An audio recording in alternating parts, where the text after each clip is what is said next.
चाचा चौधरी और बैंक के लुटेरे। शहर के बैंक के सामने एक कार आकर रुकी। गनीमत है कि बैंक में भीड़ नहीं है। जल्दी से ये बैग नोटों से भर दो, नहीं तो। कैशियर डर के मारे तुरंत उनके बैग में नोट्स भर देता है। ठीक है, अगर शोर मचाया तो ये बंदूक दाग दूंगा। वाह, तुम्हारी नकली बंदूक ने तो कमाल कर दिया। जल्दी भागो, अगर उनको पता चल गया कि ये नकली है तो हम पकड़े जाएंगे। पकड़ो डाकू! चाचा चौधरी, वे बैंक को लूटकर भाग रहे हैं। जरा जल्दी से स्कूटर स्टार्ट करना। उस कार का पीछा करो, वे डाकू बैंक लूटकर भाग रहे हैं। 2 आदमी स्कूटर पर हमारा पीछा कर रहे हैं। स्कूटर कार का क्या मुकाबला करेगी? चाचा चौधरी अपनी पगड़ी का फंदा बनाता है। वह फंदा दौड़ती हुई कार पर फेंकता है। जय बजरंग बली! और फंदा जाकर कार में अटक जाता है। अरे, उसने हमारी कार पर फंदा डाल दिया है। कार की रफ्तार तेज करो। और रफ्तार बढ़ाते ही सर्राट! मजा आ गया। चाचा चौधरी पगड़ी को पकड़े पकड़े हवा में उड़ने लगता है। चाचा चौधरी ने अपनी पगड़ी का फंदा डालकर भागते हुए डाकुओं को पकड़ना चाहा था, लेकिन खुद ही मुसीबत में फंस गए। इसको आज अच्छी तरह से बताओ कि हमसे टक्कर लेने का नतीजा क्या होता है। अर्र! मेरी पतंग! जरा पीछे मुड़कर देखो, क्या नजारा है। वाह! मजा आ गया। उसी समय दूसरी तरफ से मोगा सिंह का ट्रक चला आ रहा था। ओए वाह ओए, कार दे पीछे आदमी उड़दा हो या सीता कदी नहीं देखा। कार जाकर ट्रक से टकरा जाती है। गाड़ी रुकने पर डाकू गाड़ी से उतर आते हैं। मारो! जान से खत्म कर दो। चाचा चौधरी को जब गुस्सा आता है तो दुश्मन की खैर नहीं। ओह! हाय! रहम करो। रहम की भीख बैंक वालों से मांगना जिनको तुमने लूटा है। चलो।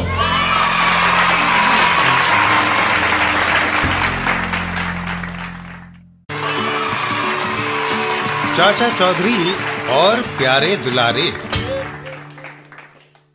एक दिन शहर में। प्यारे, हाँ दुलारे, वह चंपू आ रहा है, क्यों ना उसे रंग दें? और चंपू के नजदीक आते ही प्यारे और दुलारे उस पर पिचकारी से रंग की बौछार कर देते हैं। होली है! कमबख्तो, चाचा चौधरी पर रंग डालकर दिखाओ तो जाने। प्यारे, ये चाचा चौधरी क्या चीज है? बड़ी कातिल चीज है। उसको आज तक किसी ने मात नहीं दी। क्यों? क्योंकि वह बड़ी तीक्ष्ण बुद्धि वाला प्राणी है। चाचा चौधरी का दिमाग कंप्यूटर से भी तेज चलता है। एक कहावत। दोनों जने अपनी पिचकारी भरने लगते हैं। पिचकारी भर लो, मैं भी आज देखता हूँ कि चाचा चौधरी कैसे बचकर निकलता है। तभी उनकी नजर एक लाल पगड़ी पर पड़ती है। लो, वह पास में ही मिल गया। बचने का बिना मौका दिए रंग दो उसे। और प्यारे और दुलारे रंग की बौछार कर देते हैं। होली है! लेकिन जब उन दोनों की नजर पगड़ी पहने हुए व्यक्ति पर पड़ती है तो अरे, ये तो कद्दू पहलवान है। हमें क्या पता, हमने तो लाल पगड़ी देखकर समझा था कि चाचा चौधरी होगा। और कद्दू पहलवान दनादन उन पर अपनी लाठी बरसा देता है। गधों, क्या लाल पगड़ी कोई और नहीं पहन सकता? हाय, मर गया। थोड़ी देर बाद हाय, पहलवान ने रुई की तरह धून कर रख दिया, मेरी हड्डियों का दलिया बना दिया। कुछ देर बाद जब प्यारे और दुलारे चाचा चौधरी के घर के पास से गुजरते हैं तो उनकी नजर खिड़की पर रखे हुए एक मटके पर पड़ती है। दुलारे देखो, सामने चाचा चौधरी की खिड़की में मटका रखा है। आज होली का दिन है, चाची ने देसी घी की पंजीरी बनाकर इस मटके में रखी होगी। हम पत्थर से मटके को तोड़कर पंजीरी खा लेते हैं। चाचा चौधरी समझेगा कि किसी शैतान बच्चे ने मटका तोड़ा होगा। वाह! वह पत्थर उठाता है और मटकी पर दे मारता है और मटकी में से ढेर सारा रंग निकलकर उनके ऊपर गिर जाता है। ओह ओह! चाचा चौधरी, बेवकूफों, उस मटकी में गुलाल रखा था।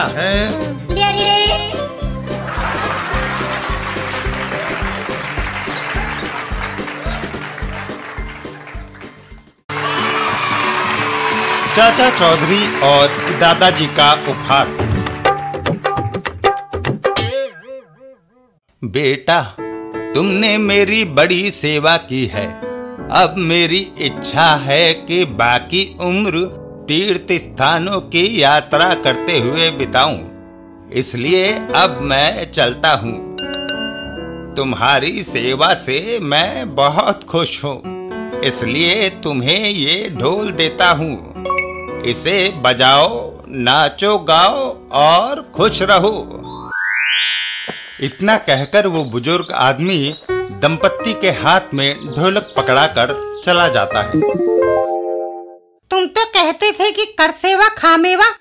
दादाजी जाने से पहले हमें अपनी धन दौलत दे जाएंगे। लो, ये पुराना ढोल गले में डालो और बजाओ दिन रात। हाय रे, हम लुट गए, बर्बाद हो गए, धोखा। तभी चाचा चौधरी और साबू वहाँ से गुजरते हैं। हाय, लुट गए, धोखा हो गया। साबू, जरा मैं देख कर आऊं अंदर कौन रो रहा है। क्यों भाई, क्या बात है?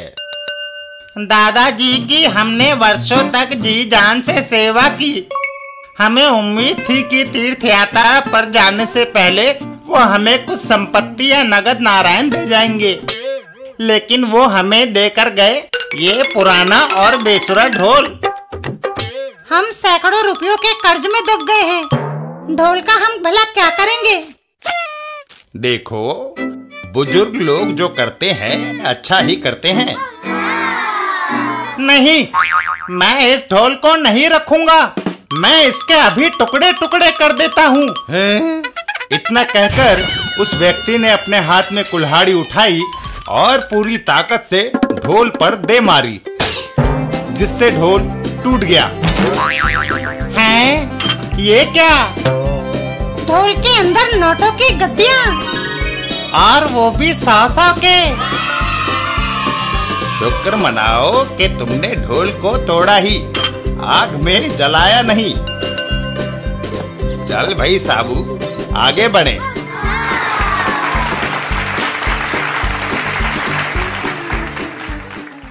चाचा चौधरी और गुब्बारा। एक दिन जब चाचा चौधरी अपने घर के अहाते में बैठे थे तो शिकारी बारूदमल उनके पास आया। अरे भाई बारूदमल, ये सवेरे सवेरे बंदूक लेकर किधर चल दिए? किसी शेर की तलाश में हो? कुछ शेर तो मेरे पास भी हैं। सचमुच? हाँ, बोलो, किसका शेर सुनोगे? गालिब का या जिगर मुरादाबादी का? हैं? थोड़ी दूर पर। चलो, गुब्बारे बेचने का काम अच्छा है, नहीं तो बेकार बैठे बैठे हड्डियां दुखने लगी थी। टिंगू मास्टर साबू के गैस के गुब्बारे देखता है। साबू, एक गैस का गुब्बारा मुझे देना। साबू एक गैस का गुब्बारा टिंगू मास्टर की ओर बढ़ाता है। जरा मजबूती से पकड़ना। टिंगू मास्टर गुब्बारे को थाम लेता है, मगर अरे, ये गुब्बारा तो मुझे उठाए लिए जा रहा है। और इससे पहले कि साबू कुछ समझ पाता, टिंगू मास्टर गुब्बारे समेत हवा में उड़ता चला गया। बाप रे, मारे गए, बचाओ। साबू बेबस सा खड़ा टिंगू मास्टर को हवा में उड़ते हुए देखता है। अरे, टिंगू मास्टर तो आसमान में उड़ा जा रहा है। चाचा चौधरी को खबर करनी चाहिए। बचाओ। साबू दौड़कर चाचा चौधरी के पास पहुंचता है। चाचा जी, गजब हो गया, टिंगू मास्टर आसमान में उड़ा जा रहा है। चाचा चौधरी आसमान की तरफ नजर करते हैं तो उन्हें टिंगू मास्टर हवा में उड़ता हुआ दिखाई देता है। अरे, वो तो बिना टिकट ही अमेरिका पहुंच जाएगा। तो वह गुब्बारे को छोड़ क्यों नहीं देता हैं? मूर्ख, अगर वो गुब्बारे को छोड़ देता है तो जमीन पर गिरते ही उसकी हड्डियों का सुरमा बन जाएगा। इधर ला बंदूक। चाचा चौधरी बंदूक हाथ में लिए टिंगू मास्टर के पीछे दौड़ते हैं। उसको किसी ऐसी जगह गिराना चाहिए जहां चोट न लगे। कुछ दूरी पर रुककर, यही जगह सुरक्षित है। चाचा चौधरी गोली दागते हैं। चाचा चौधरी का अचूक निशाना, गोली सीधा जाकर गुब्बारे पर लगती है और गुब्बारा फटता है और टिंगू मास्टर हवा में से सीधा नीचे पानी में आ गिरता है। लाओ टिंगू मास्टर, हाथ दो, तुम्हें बाहर निकालें। धन्यवाद चाचा जी। चाचा चौधरी और साबू की बदहजमी। एक दिन साबू को बदहजमी हो गई। अरे साबू, क्या हुआ? चाचा जी, बदहजमी हो गई है। खट्टी खट्टी डकारें आ रही है, दर्द हो रहा है। रात को दावत में मैंने तुमसे कई बार कहा कि ज्यादा मत खाओ, लेकिन तुम नहीं माने। ये उसी का अंजाम है। चाचा जी, कोई तरकीब इस तकलीफ को मिटाने की बताओ, नहीं तो मैं मर जाऊंगा। किसी केमिस्ट के दुकान से 1000 हाजमे की गोलियां लेकर खा लो, सब ठीक हो जाएगा। और साबू केमिस्ट की तलाश में निकल पड़ता है। चल बेटा साबू, अब केमिस्ट की तलाश में मारा मारा फिर। एक जगह पहुंचकर, अरे केमिस्ट साहब, जल्दी से 1000 हाजमे की गोलियां देना। 1000? अरे भाई, दर्जन 2 दर्जन गोलियां चाहिए हो तो दे सकता हूँ। ज्यादा स्टॉक मैं नहीं रखता, इसके लिए तुम्हें होलसेलर के पास जाना पड़ेगा। साबू तुरंत वहां से उल्टे पांव दौड़ लगाता है। बाप रे, अब होलसेलर को ढूंढते फिरो। दवाइयों की थोक की दुकान। जरा 1000 हाजमे की गोलियां देना। साबू, तुमने थोड़ी देर कर दी। अभी अभी मैंने हाजमे की सारी गोलियां शहर के स्टॉकिस्टों को भिजवा दी है। अब तुम्हें दवाइयां बनाने वाली फैक्ट्री में जाना पड़ेगा। और बेचारा साबू एक बार फिर दवाई की फैक्ट्री की ओर दौड़ लगाता है। दवाइयों की फैक्ट्री तो यहाँ से 10-12 किलोमीटर दूर है। जैसे ही साबू दवाइयों की फैक्ट्री पहुँचता है तो चौंक जाता है। अरे, क्या हुआ भाई? दवाइयों की फैक्ट्री में आग लग गई है। लो, मैं पहुंचा भी तो ऐसे मौके पर जब उसमें आग लग गई है। अगर हाजमे की सारी गोलियां जल गई तो मैं मर जाऊंगा। साबू दौड़कर पास की नदी के पास जाता है। गनीमत है कि पास ही नदी बहती है। साबू नदी में से ढेर सारा पानी अपने मुंह में भरता है और फैक्ट्री के पास पहुंचकर उस पर बौछार कर देता है। फैक्ट्री की आग बुझ जाती है। धन्यवाद साबू, तुमने हमारी फैक्ट्री की आग बुझाई। तुम्हें 1000 हाजमे की गोलियां हम मुफ्त देंगे। मैनेजर साहब, अब मुझे उनकी जरूरत नहीं। गोलियों की तलाश में मैं इतना दौड़ा भागा कि सारा खाया पिया हजम हो गया। हैं?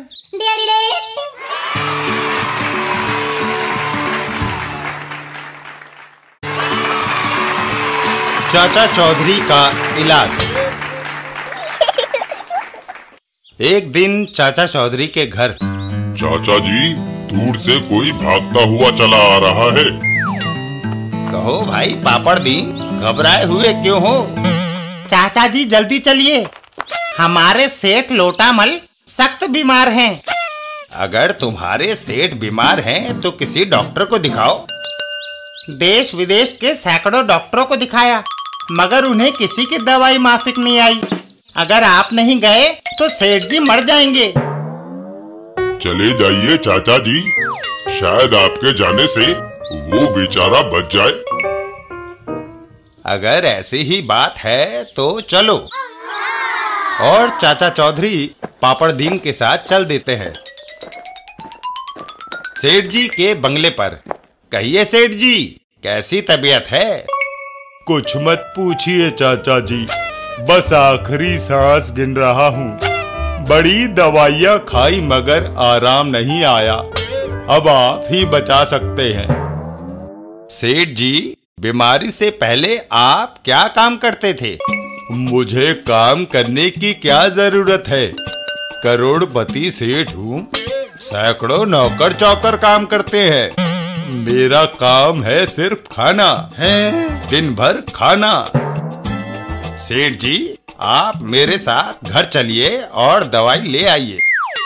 मेरे नौकर को ले जाइए, उसके हाथ भेज दीजिए। वो दवाई नौकर के हाथ से भेजने वाली नहीं है, मैं चला। इतना कहकर चाचा चौधरी बंगले से बाहर की तरफ जाने लगते हैं। अरे ठहरो, मैं भी चलता हूँ। मरने से तो अच्छा है कि तुम्हारा कहना ही माना जाए। दोनों चाचा चौधरी के घर की तरफ चल दिए। चाचा जी, जरा धीरे चलो, तुम्हारी रफ्तार तो फ्रंटियर मेल से भी तेज है। मेरी सांस फूल गई है। घर पहुंचकर ये लो दवाई की पुड़िया। 7 दिन तक हर रोज आकर एक पुड़िया ले जाया करना। अरे क्यों नहीं, सातों आज ही दे देते हैं। जैसा कहता हूँ वैसा करो। अच्छा बाबा। दूसरे दिन, कहो सेठ जी, कैसी तबीयत है? कुछ ठीक है, बिल्कुल ठीक नहीं हुआ। हो जाओगे अगर 7 दिन तक दवाई खाते रहे तो। ये लो दूसरी पुड़िया। 7वें दिन, अरे सेठ जी, आज तो तुम घोड़े की तरह दौड़ रहे हो। पहले ये बताओ वो कौन सी दवाई थी जिसने मुझे तंदुरुस्ती दी? कोई दवाई नहीं है, मैं तुम्हें नमक की पुड़िया देता रहा। तुम्हारे चलकर आने से मेहनत हुई, जिससे तुम ठीक हुए। पड़े पड़े तो लोहे में भी जंग लग जाता है।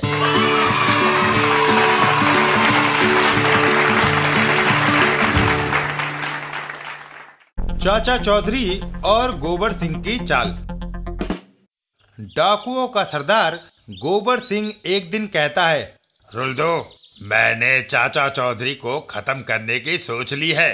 सरदार, सोचा तो आपने कई बार पहले भी है, लेकिन जितनी बार आपने चाचा चौधरी से टक्कर ली है, उतनी बार आप हाथ पैर तुड़वा कर वापस आ गए हैं। इस बार ऐसा नहीं होगा, मैंने बड़ी अच्छी योजना बनाई है। गोबर सिंह एक पहाड़ी की ओर इशारा करता है। पहाड़ के ऊपर वो पत्थर रखा है। मैं चाचा चौधरी को फुसलाकर यहाँ लाता हूँ। जब वो मेरी बातों में लगा हो, तुम ऊपर से वो पत्थर धकेल देना, वो दबकर मर जाएगा। अपनी योजना बताकर गोबर सिंह चाचा चौधरी के घर की तरफ चल देता है। अच्छा, मैं चला चाचा चौधरी को लेने। अरे सरदार, ये पिस्तौल और गोलियां, इनको देखकर वो यहाँ थोड़ा ही आएगा। गोबर सिंह ठिठक कर रुक जाता है। अरे ये तो मैं भूल ही गया, इनको तुम यही रखो। रुल्दू के हाथ में बंदूक और गोलियां थमाकर वापस गोबर सिंह चाचा चौधरी के घर की ओर चल देता है। अच्छा, तुम पहाड़ पर पहुंचो, मैं अभी आया। चाचा चौधरी के घर पर। चाचा जी, मैंने डकैतियां, लूटमार और कत्ल इत्यादि छोड़कर एक शरीफ आदमी बनने का इरादा कर लिया है। गोबर सिंह, मुझे ये जानकर बड़ी खुशी हुई कि तुम एक नेक आदमी की जिंदगी जीना चाहते हो। गोबर सिंह चाचा चौधरी को अपने साथ लेकर चल देता है। चाचा जी, मैं आपको अपना गुरु मानता हूँ। चलिए अरावली पर्वत के नीचे चलकर मुझे गुरु मंत्र दीजिए। पर्वत के नीचे। हाँ चाचा जी, यहाँ मुझे गुरु मंत्र दीजिए। तभी ऊपर से रुल्दू पत्थर को धकेल देता है। यही मौका है, जाओ। पत्थर नीचे की ओर लुढ़क जाता है। नीचे चाचा चौधरी और गोबर सिंह। गोबर सिंह, एक सेकंड ठहरो, मैं गुरु मंत्र के साथ तुम्हें ये फूल भी देना चाहता हूँ। इतना कहकर चाचा चौधरी वहीं लगे हुए एक फूल की ओर बढ़ जाते हैं। इधर वो पत्थर लुढ़कता हुआ सीधा गोबर सिंह के ऊपर आकर गिरता है। हाय, मर गया, बचाओ। अरे सरदार, तुम?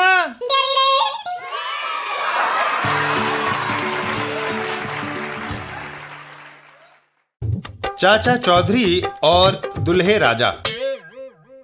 एक दिन रेलवे स्टेशन पर। अरे तरबूजी राम, ये क्या भेष बना रखा है? चाचा जी, आज मेरी शादी है। ये सुनकर साबू हंस पड़ता है। चलो, ये भी गया काम से। अच्छा, बधाई हो भाई। कहाँ हो रही है तुम्हारी शादी? आगरा में। सारे बाराती कहाँ हैं? वे पहले ही गाड़ी में जाकर बैठ गए हैं। इतना कहकर तरबूजी राम वहीं बने एक प्याऊ की ओर चल देता है। अरे तरबूजी राम, गाड़ी छूटने वाली है। कोई बात नहीं, मैं पानी पीकर अभी गाड़ी पर बैठता हूँ। और तरबूजी राम प्याऊ से पानी पीने लगता है, पर इतनी देर में गाड़ी छूट जाती है। अरे, गाड़ी छूट गई। तरबूजी राम मायूस होकर साबू की ओर देखता है। साबू, तू ही मेरी मदद कर। अगर मैं आगरा ना पहुंचा तो उम्र भर कुंवारा रह जाऊंगा। फिक्र मत कर तरबूजी राम, गाड़ी नहीं छूटेगी। साबू इतना कहकर तरबूजी राम को उठा लेता है और उसे हवा में चक्कर खिलाने लगता है। मैं तुझे इतनी जोर से फेंकता हूँ कि तू जाती हुई गाड़ी की छत पर जा गिरेगा। हैं? और साबू उसको हवा में उछाल देता है। ये गया। तरबूजी राम हवा में उड़ता हुआ ट्रेन की ओर बढ़ता है। साबू का अंदाजा ठीक था, मैं बिल्कुल गाड़ी के ऊपर गिरूंगा। गाड़ी आगरा पहुंची। लड़की वाले स्वागत के लिए खड़े थे। सारे बाराती उतर रहे हैं, लेकिन दूल्हे राजा नहीं दिखाई दे रहे। वह भी किसी डब्बे में बैठे होंगे। अरे, कोई जाकर दूल्हे राजा को ढूंढो। हमने गाड़ी का एक एक डब्बा छान मारा, मगर दूल्हे राजा का कहीं पता नहीं। फिर वह कहाँ गया? तभी तरबूजी राम ट्रेन की कोयला बोगी से चिल्लाता है। मैं यहाँ हूँ। साबू ने जरा जोर से फेंक दिया था, इसलिए सवारी डिब्बे पे ना गिरकर इंजन के कोयला वैगन पर गिर गया। हैं?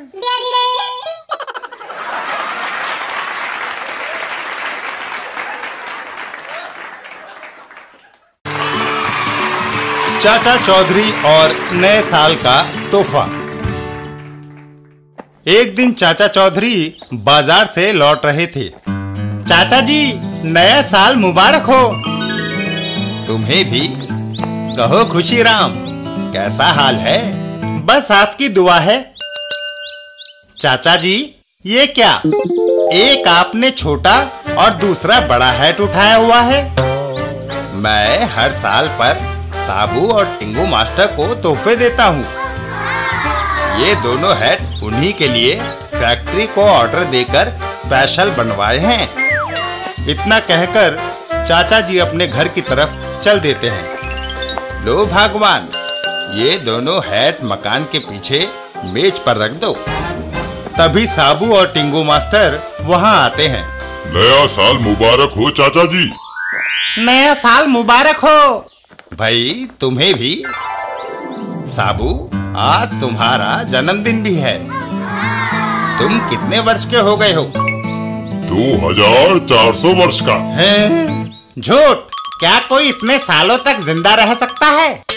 टेंगो मास्टर, तू नहीं जानता, साबू इस दुनिया का नहीं है, जुपिटर का प्राणी है। वहाँ के लोगों की उम्र इतनी ही होती है। हैं? तब तो मुझे भी वहीं भेज दो। तुम दोनों के लिए मैंने 2 हैट लाकर मकान के पीछे मेज पर रखे हैं। जाकर ले लो। हुर्रे! मजा आ गया। साबू और टिंगू मास्टर तुरंत मकान के पिछवाड़े की ओर दौड़ लगाते हैं। अरे ये क्या? चाचा जी जब भी कोई चीज लाते हैं कुछ ना कुछ गड़बड़ कर देते हैं। ये हैट हमें बिल्कुल फिट नहीं है। इधर लाकर दिखाओ। दोनों चाचा जी के सामने आते हैं। हे भगवान, इन दोनों को कब अक्ल देगा?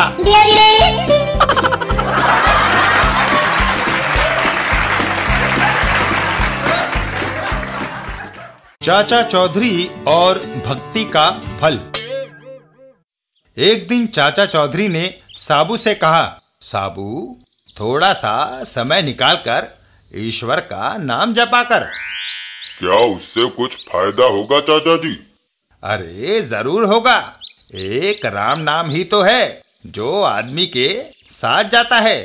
ये सुनकर साबू वहां से चल देता है। अगर ऐसी बात है तो मैं अभी खुले मैदान में जाकर तपस्या शुरू कर देता हूँ। और साबू खुले मैदान में समाधि लगाकर बैठ गया। स्मगलरों का हवाई जहाज। सरदार, आगे एयरपोर्ट पर पुलिस का कड़ा पहरा है। हमारा जहाज अमेरिकन करेंसी से भरा हुआ है। हम पकड़े जाएंगे क्योंकि ये सारे डॉलर चोरी के हैं। ठीक है, तुम ये सारे डॉलर नोट रास्ते में ही फेंक दो और खुद भी पैराशूट से कूद जाओ। मैं एयरपोर्ट पर खाली जहाज उतार दूंगा। पुलिस को जब इसमें कुछ ना मिलेगा तो वो शक पका जाएगी। बाद में मैं तुमसे आ मिलूंगा। डॉलर की गड्डियों को जहाज से फेंका जाने लगा। जब कुछ गड्डियां साबू पर गिरी तो उसकी समाधि भंग हो गई। डॉलर, चाचा जी ने सच ही कहा था कि ईश्वर का स्मरण करने से फायदा होगा। उधर हवाई जहाज पर बदमाश। सरदार, जरा हवाई जहाज को एक चक्कर खिलाना ताकि मैं भी वहीं गिरूं जहां डॉलर गिरे हैं। सरदार हवाई जहाज को चक्कर खिलाता है और वो बदमाश हवाई जहाज से पैराशूट लेकर कूद पड़ता है और सीधा आकर गिरता है साबू के सिर पर। साबू उसे अपनी हथेली में उठा लेता है। वाह भगवान, पहले तुमने आसमान से डॉलर बरसाए और फिर खुद भी दर्शन देने आ गए। मेरी तपस्या सफल हुई। चाचा चौधरी खाने पर साबू को बुलाने आए तो डॉलर बिखरे हुए देखकर दंग रह गए। डॉलर ये यहाँ कैसे आए? जरूर ये स्मगलरों का काम है। तभी उनकी नजर साबू पर पड़ती है जो एक आदमी के सामने हाथ जोड़े बैठा होता है। वाह भगवान, तेरी महिमा अपरंपार है। अरे ओ साबू के बच्चे, ये भगवान नहीं स्मगलर है। ये सुनते ही साबू उसको अपनी मुट्ठी में दबोच लेता है। स्मगलर, तो चलो इसे पुलिस के हवाले कर दे चाचा जी।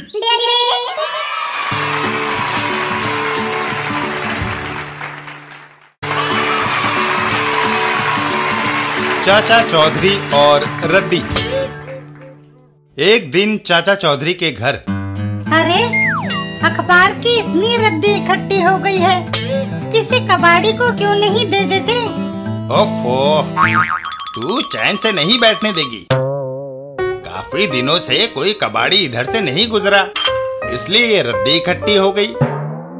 तुम इसे नत्थू कबाड़ी को क्यों नहीं दे आते? जो पैसे आएंगे उससे मैटिनी शो देखने चलेंगे। वाह चाची, रद्दी की गठरी बांधो। और रद्दी की गठरी को लेकर वे नत्थू कबाड़ी की दुकान की तरफ चल दिए। नत्थू कबाड़ी की दुकान की पिछली गली। अरे छोटन, आज नत्थू कबाड़ी की दुकान पर धावा बोला जाए। नत्थू कबाड़ी। बांध दो इसे कुर्सी से। आप मजे से जो चाहे उठा लो। ये टीवी मुझे नया लगता है। चलो इसी को कपड़े में लपेट कर ले चलते हैं। भागो। उधर चाचा चौधरी और टिंगू मास्टर रास्ते में। टिंगू मास्टर, गठरी नीचे रखकर जरा आराम कर लो। थोड़ी देर बाद अरे छोटन, तुम्हारी सांस फूल रही है, टीवी नीचे रखकर जरा सुस्ता लो। थोड़ी देर बाद, अच्छा चाचा जी, अब चले? उठाओ अपनी गठरी। नत्थू कबाड़ी की दुकान पर। अरे तुम्हारा ये हाल किसने किया? अरे वे चोर मेरा टीवी ले गए। फिक्र मत करो, पहले हमारी रद्दी खरीदो, फिर हम उन्हें देखेंगे। गठरी खोलने पर, अरे यही तो है मेरा टीवी। शाबाश। उधर, अरे छोटन, मुकाम आ गया, टीवी खोलो। और गठरी खोलते ही दोनों चौंक गए। आए हैं?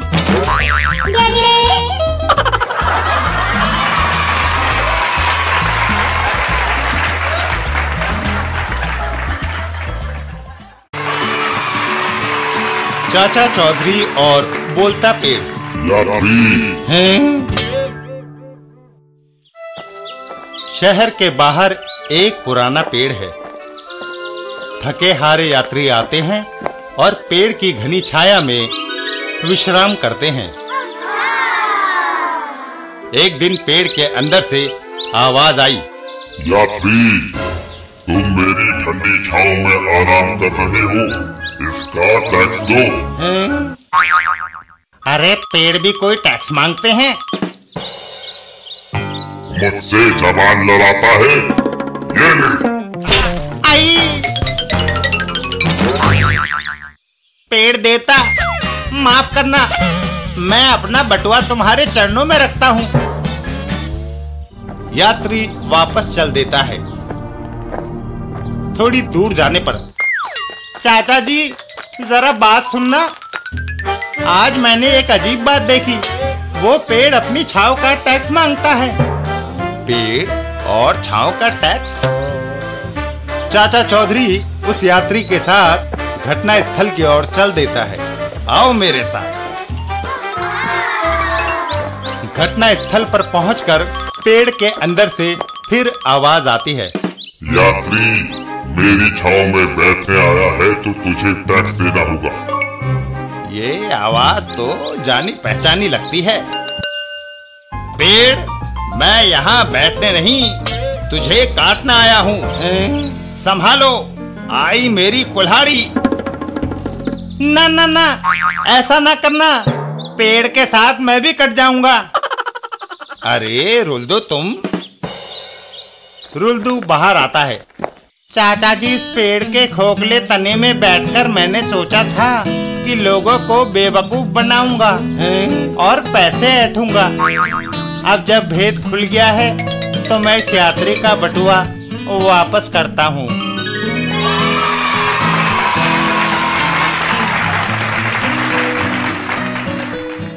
चाचा चौधरी और किसने किसको पकड़ा।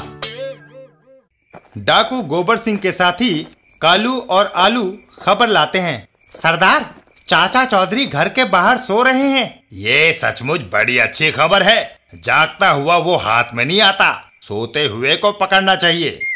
ये बोलकर डाकू गोबर सिंह कालू और आलू को हुक्म देता है, जाओ चारपाई समेत उसे उठा लाओ। अपने सरदार का हुक्म सुनते ही वो दोनों चाचा चौधरी के घर की ओर बढ़ जाते हैं। आओ कालू, अगर हम कामयाब रहे तो सरदार माला माल कर देगा। वो दोनों चाचा चौधरी के घर पहुंचते हैं। वह गहरी नींद सो रहा है। अरे धीरे बोलो, अगर वो जाग गया तो चकमा दे जाएगा। वो दोनों चुपचाप चाचा चौधरी को चारपाई समेत उठा लेते हैं। संभल कर उठाओ, वैसे चाचा चौधरी ज्यादा भारी नहीं है। और दोनों गोबर सिंह के अड्डे की तरफ चल देते हैं। चलो, सरदार हमें देखते ही खुश हो जाएगा। कुछ देर बाद, लो सरदार, तुम्हारा जानी दुश्मन हाजिर है। शाबाश। गोबर सिंह चारपाई पर बंदूक तान देता है। चादर उठाओ, अभी लो। कालू और आलू चादर हटाते हैं और चादर हटाते ही, हैं, ये क्या? चारपाई पर चाचा चौधरी को ना पाकर उनके होश उड़ जाते हैं। तभी पीछे से एक जोरदार वार गोबर सिंह पर होता है। ओह!